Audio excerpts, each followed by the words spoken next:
The roaring waves crashed against a desolate shore. A lonely old lighthouse stood guard over the endless expanse of the sea. Ethan and Sophia had arrived on this island with a small research team a few days ago. For centuries, it had been called the Shore of Echoes, because at night, strange whispers were said to drift through the air. Some believed they were the lost souls of sailors, forever trapped between the worlds of the living and the dead. Ethan was a brave and determined young man who, despite his skepticism about the supernatural, couldn't deny the allure of the unknown. Sophia, on the other hand, was more sensitive and easily spooked. But there was something about Ethan's unwavering strength that gave her a sense of security. She cared for him deeply, but she had never dared to confess her feelings, knowing that he saw her as nothing more than a friend. As night fell, casting long shadows across the beach, the team set up camp by the shore. The crackling fire provided some comfort against the growing darkness, but it also served to highlight the eerie silence of the surroundings. The wind picked up, sending shivers down Sophia's spine. And then in the distance, they heard it, a blood-curdling scream, like the wail of a tortured soul. It echoed across the water, sending flocks of seagulls into the air. Sophia's heart pounded in her chest as she instinctively reached out for Ethan's hand. His fingers were rough yet reassuring as he gently held hers. "It's okay," he whispered, his voice a beacon of calm in the gathering darkness. "I'm here with you." At those words, a warmth spread through Sophia, chasing away some of her fear. She looked up at Ethan, his face illuminated by the firelight, his eyes filled with kindness and concern. In that moment, she knew that she loved him. But as the night wore on and the screams in the darkness grew louder, she also realized that she wasn't sure if he would ever love her back. Suddenly, a dark shape emerged from the shadows. It was a woman, tall and slender, with long flowing hair that obscured her face. She stumbled toward them, her eyes wide with terror. "Help me!" she cried out, her voice hoarse and desperate. "Please help me!" Before anyone could respond, she collapsed to the ground, her body shaking violently. Ethan and Sophia rushed to her side, their faces etched with concern. The woman's eyes rolled back in her head, and a horrifying sight met their gaze. Her skin was an unnatural shade of green, and her fingernails had transformed into sharp, menacing claws. With a deafening roar, she lunged at them, her eyes blazing with a terrifying green light. Ethan and Sophia screamed, scrambling away from the creature as it shambled toward them, its claws scraping against the sand. They had only taken a few steps back when the creature suddenly stopped, as if something had caught its attention. It turned its head slowly, its glowing eyes fixing on the fire, and let out a deafening roar. The flames leaped and danced as if in response, sending sparks flying into the night sky. For a moment, there was silence. Then the creature took off running, disappearing into the darkness. They watched it go, their hearts still pounding in their chests. As the first rays of sunlight peeked over the horizon, they cautiously approached the spot where the creature had been. To their horror, they found a set of human remains, bones, and tattered clothes. It was clear that the creature they had encountered was no figment of their imagination. A chill ran down Sophia's spine as she realized that whatever lurked on this island was not only real, but it had claimed another victim. The question was, would they be next? Hey everyone, thanks for watching. If you liked this story, please leave a like and subscribe for more content. Also, make sure to check out our other stories, which are just as exciting. Thanks again for watching. See you next time. The bonfire roared, casting dancing shadows on the faces of the 5 friends. They were a team, a unit, bound by their shared thirst for adventure and their love for each other. But tonight, even their camaraderie couldn't chase away the gnawing fear that had taken root in their hearts. Just an hour ago, they had been laughing, their voices echoing across the desolate beach. But now, a thick silence had fallen over the camp, punctuated only by the mournful cry of the gulls and the relentless roar of the waves. The playful mood had been shattered by one of their own. But in the very next moment, one of the team members, Michael, let out a terrified scream and ran toward the ocean, as if something unseen was calling him. Within seconds, the waves swallowed him whole. Shock gripped everyone. Ethan, ever the quick thinker, rushed forward, pulling Michael back from the edge just as another wave crashed over him. Coughing and spluttering, Michael looked at his friends, his eyes wide with a terror that chilled them to the bone. I heard a voice, he stammered, his words barely audible above the wind. It told me to come to it, to come closer. Then he collapsed, overcome by a sudden wave of dizziness. Ethan quickly assessed the situation. Michael was in shock. The rest of the team, shaken but unharmed. Still, the playful banter that had marked their earlier moments around the fire was now replaced by a heavy silence. Even the flames seemed to be mirroring their unease, their shadows flickering ominously in the darkness. Then Sophia leaned closer to Ethan, her voice barely a whisper. "I'm sorry," she said, tears glistening in her eyes. "I didn't mean to hide it, but I've been hearing it too." She confessed, "I thought I was going crazy." Relief washed over Ethan. He squeezed her hand reassuringly. "It's okay," he said softly. "We'll figure this out." Sophia shook her head, her gaze distant as if she were seeing something that chilled her to the core. "No, you don't understand," she whispered, her voice trembling. "It's getting closer. I can feel it." Her words hung in the air, a dark premonition of what was to come. As if to punctuate her words, a cold gust swept across the beach, extinguishing the bonfire and plunging them into darkness. Fear, thick and heavy, settled over the group. Then a low growl, like the rumble of a distant storm, echoed over the waves. It seemed to emanate from the very depths of the ocean itself. The hair on the back of Ethan's neck stood on end. He pulled Sophia close, shielding her as best he could. Suddenly, a piercing screech tore through the night, followed by the sound of heavy footsteps on the sand. The footprints were large, far too big to be made by any human. Terror surged through Sophia. She buried her face in Ethan's shoulder, her body shaking with fear. The creature was close now, its presence a tangible darkness that seemed to suck the very joy out of the night. When it was close enough, Sophia could feel its hot, fetid breath on her neck, hear the rasping sound of its voice right beside her ear. "Come closer," it hissed, its voice a sibilant whisper that promised pain and torment. Panic seized her. She wanted to scream, to run, to do anything to escape the suffocating grip of fear that threatened to consume her. But she couldn't move. She was frozen in place, her eyes wide with terror as the creature loomed over her. Its shadow, a monstrous silhouette against the faint light of the moon, reached out for her, promising a fate worse than death. In the distance, she heard Ethan shout, his voice ragged with fear and determination. "Run, Sophia, run!" he screamed over the deafening roar of the waves. His words were a lifeline, pulling her back from the abyss of terror. With a final burst of strength, she broke free from the creature's grasp and stumbled back. The monster let out a roar of frustration, its massive form silhouetted against the pale moonlight. For a moment it hesitated, its eyes gleaming with a malevolent light before it vanished into the darkness. Gasping for breath, Sophia collapsed onto the sand, her heart pounding against her ribs like a frantic bird. Around her, the team was stirring, their faces etched with fear and confusion. But their terror was cut short when they saw the state of Sophia. With a mix of concern and relief, they rushed to her side, their voices filled with urgency. "Are you all right? What happened?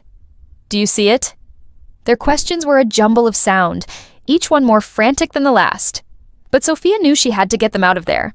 Time was running out, and the monster was still out there. She took a deep breath, trying to steady herself. "We have to leave," she said, her voice hoarse with urgency. "Now!" They didn't need to be told twice. With a mix of fear and determination, they gathered their things and fled. The night was dark and stormy, the waves crashing ominously against the shore. Inside the villa, the atmosphere was thick with fear and exhaustion. 4 of the 8 members of the team had vanished without a trace. 2 more had left, injured and traumatized beyond belief. And now only 3 remained: Ethan, Sophia, and a scientist named Daniel. Daniel was the first to break the silence. "I think we need to talk about what happened last night," he said, his voice barely a whisper in the darkness. 2 more of our friends are gone. We can't afford to lose anyone else." He looked at them, his eyes filled with concern. "We need to stick together, rely on each other if we're going to get through this." Ethan nodded, his jaw set with determination. But Sophia couldn't help but feel a growing unease. The events of the past few days had taken a toll on her, both physically and emotionally. She could feel the exhaustion seeping into her bones, but it wasn't just fatigue. It was something else, something she couldn't quite put her finger on. As the night wore on, the storm outside reached a fever pitch. The wind howled like a wounded animal, and the rain beat against the windows in a relentless barrage. Sophia found herself growing more and more agitated. She paced the room restlessly, unable to shake off the feeling that something was terribly wrong. Then, suddenly, as if in answer to her unspoken fears, the lights flickered and died, plunging them into total darkness. A chill ran down her spine. She could hear Ethan and Daniel moving around, their voices hushed but their movements frantic. They were scared, she realized, and she knew that she needed to do something to reassure them. "It's okay," she said, her voice shaking slightly. "It's probably just a power cut. Nothing more." But even as she spoke, she could feel the lie echoing in her own ears. She didn't believe it herself. They spent what felt like an eternity in darkness, the storm raging outside, until finally the first rays of sunlight peeked through the windows.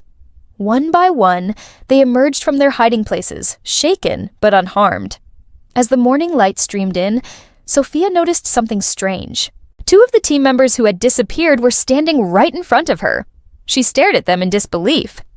"But how? I thought you were gone." The missing team members looked just as surprised to see her. "I thought I was dreaming," one of them stammered. "I had this awful feeling, like I was being watched, and then I just blacked out." Before Sophia could respond, Ethan stepped forward, his face grim. "We need to leave this place," he said urgently. "This island is not safe. I don't care how many of us are missing or what state we're in. We have to get off this island." He rushed to the shore, followed by Sophia and the others. The sight that greeted them was both shocking and heartbreaking. Etched into the sand on the beach was a message that chilled them to the bone. "Leave while you can, or you'll join her in death." But that wasn't all. There, on the edge of the water, was an old, weathered boat. Its paint had peeled away, revealing wood that was as white as bone. And as they drew closer, they saw that it too bore a message. Carved into its side were the words, "Till death brings love again." Dried blood like stains marred the boat's surface, whispering tales of violence and despair.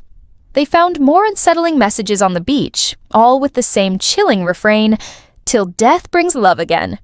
It became clear that whoever had written these words had done so with a chilling premonition. As they prepared to flee, Sophia noticed something peculiar. The messages on the beach were written in her handwriting. Her own writing, she thought in horror, the same writing that had taunted them from the walls of the villa. But how? How could this be happening? Overcome with a sense of foreboding, she turned towards the island, a growing suspicion taking root in her mind. Could it be that they weren't merely visitors to this island? Could it be that they were the ones who had been summoned here for some sinister purpose? Suddenly the realization hit her like a tidal wave. This island held a dark secret. A tragedy that had unfolded here long ago. A woman had met a terrible end on this very shore, her spirit forever bound to the island, seeking solace or perhaps vengeance.